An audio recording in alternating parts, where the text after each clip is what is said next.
going to discuss what was in some ways the most unusual empire in European history, the Holy Roman Empire.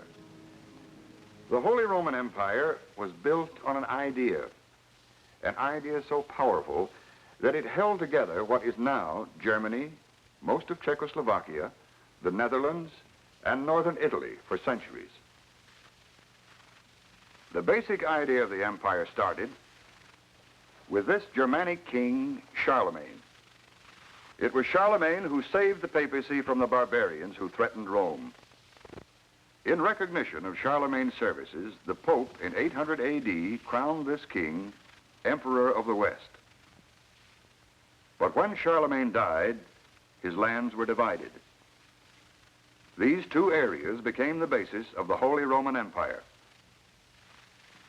In the Middle Ages, these lands were a loose collection of feudal estates. These estates were held by the clergy and the nobility. Many German nobles dreamed of building an empire such as that of Charlemagne.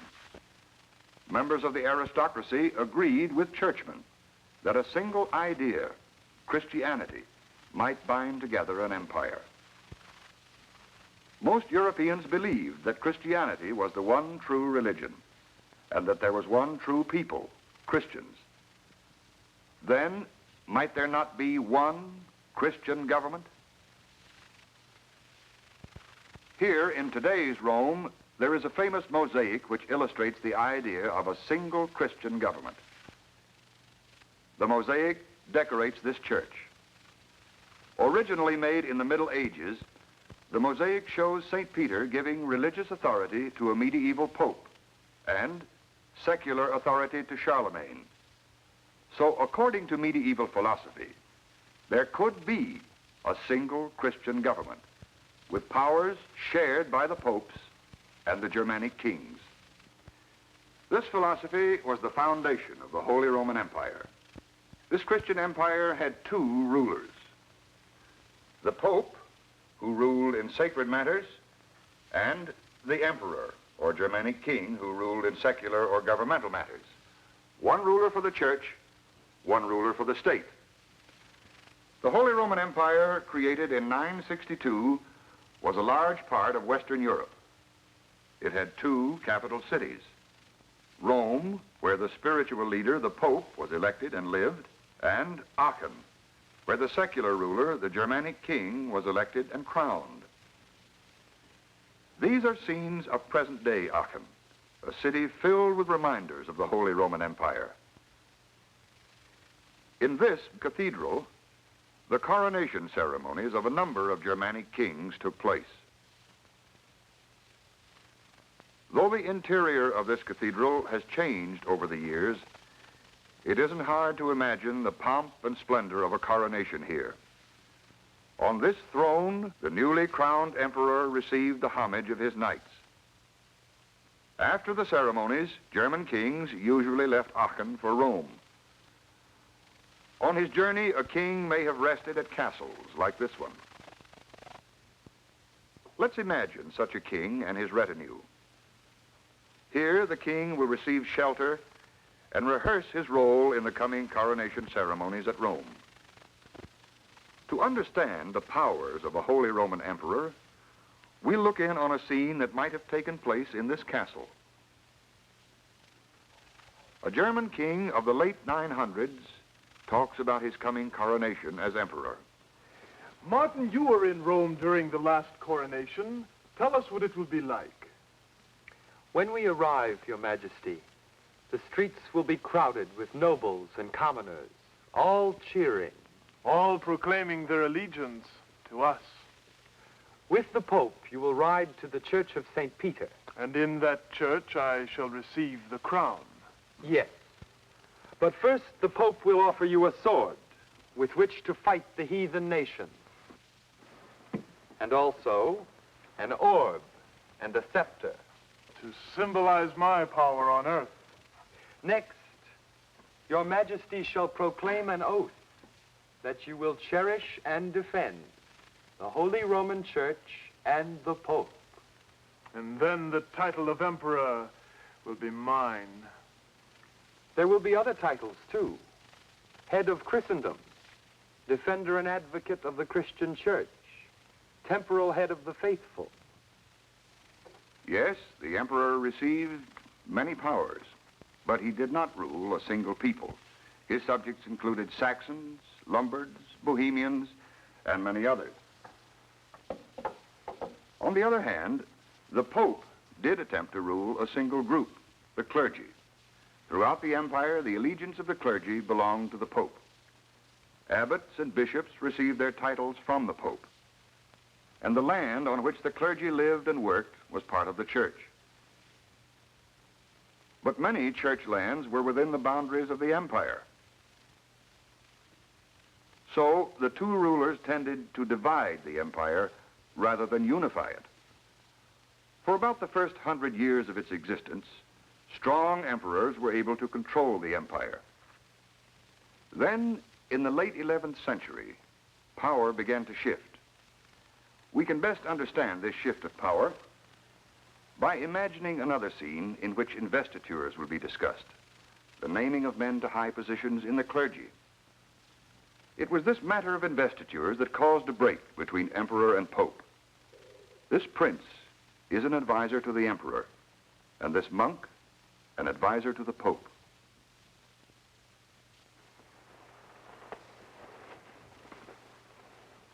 I understand the emperor is going to name your cousin the new bishop. As you know, we believe it is the right of the pope to name his own bishops and other high church officials throughout the empire. Many of us German nobles disagree. The right to name church officials in German lands belongs to the emperor. Yes, the emperor wants to name his own bishops. Then those same bishops may later be named cardinals and elect a pope whom the emperor favors. On the other hand, the pope wishes to name only those church officials who will swear their allegiances to him and devote their lands and armies to his service and not the emperor. The empire has already lost the Italian lands because the Pope encouraged the local governments of northern Italy to ignore the emperor and to seek independence. This will not happen in Germany. I repeat, the German lands belonging to the church must be controlled by the church. Then I must say this to you. In order to preserve this Holy Roman Empire, our Emperor Henry IV may seize the church lands by force of arms. I pray that day may never come. But the day did come. Emperor Henry IV seized the church lands and was promptly excommunicated by this Pope, Gregory VII. Thus, Pope Gregory denied the emperor all sacred rights of the church. In 1077, the emperor traveled to Italy to beg forgiveness of the Pope. This event weakened the power of the emperors over the Holy Roman Empire. For about 2 centuries, the empire was dominated by the popes. But then, power shifted again when a strong emperor was elected to the throne. He was Frederick I, called Barbarossa, or Redbeard. Barbarossa was determined to bring northern Italy back into his empire. Barbarossa didn't realize, however, that he was weakening Germany to fight a war that resulted in disastrous defeat in Italy and tended to break the emperor's own power. This power was assumed by the German nobles, who split the Germanic lands into many states, each with its own government. But this historic town of Nuremberg was the scene of an important event that strengthened the role of the emperor. Here in 1356, when Nuremberg was the center of German life, German princes met to draw up this document called the Golden Bull. This imperial edict increased the emperor's power and also provided a set routine for the election of emperors. From the time of the Golden Bull on, the title of emperor fell mostly to descendants of a noble German family called the Habsburgs, who ruled from magnificent estates such as this. Of the many Habsburg emperors, perhaps the greatest was Charles V. Through inheritance, Charles controlled not only the Germanic lands, but Spain and Spain's colonies in the New World as well. But in the mid-1500s, Charles gave Spain to his son and the Germanic lands to his brother. Under weak rulers, the German nobles again rose to power, tending to destroy the idea of a unified empire. At the same time, here at Wittenberg, a religious force called the Reformation was gaining momentum. The Reformation was led by a German monk named Martin Luther, and might almost be said to have signaled the end of the Holy Roman Empire.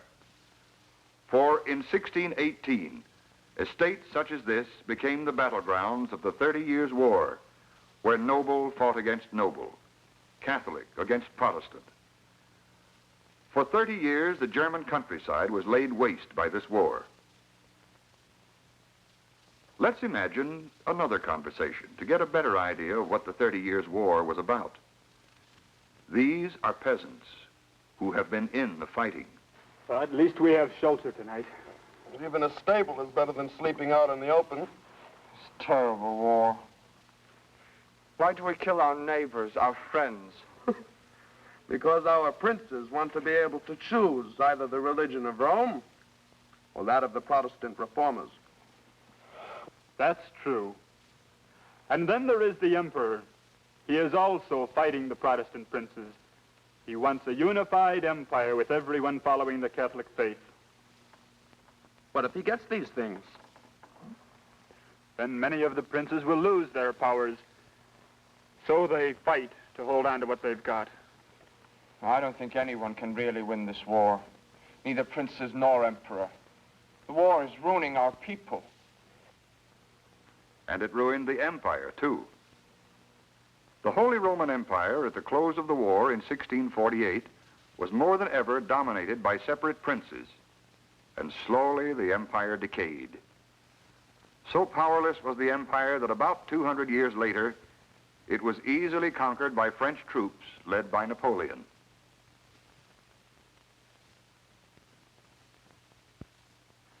Napoleon brought to an end the sad, complex history of the Holy Roman Empire. An empire that sprang from a great idea, the unification of Christian lands and peoples. But almost from the start, there was conflict between the secular ruler and the sacred ruler of the empire. This conflict produced a string of wars, wars that caused the empire to crumble into separate, weak states.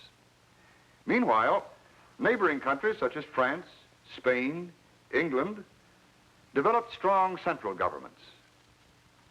Finally, the empire collapsed, beaten by Napoleon. Only the lands belonging to the Habsburgs, who continued to call themselves emperors until World War I, remained of the empire. But from the ruins of this empire would come strong, new nations: Italy, Germany, and Austria. Nations that would greatly influence world history in the 19th and 20th centuries.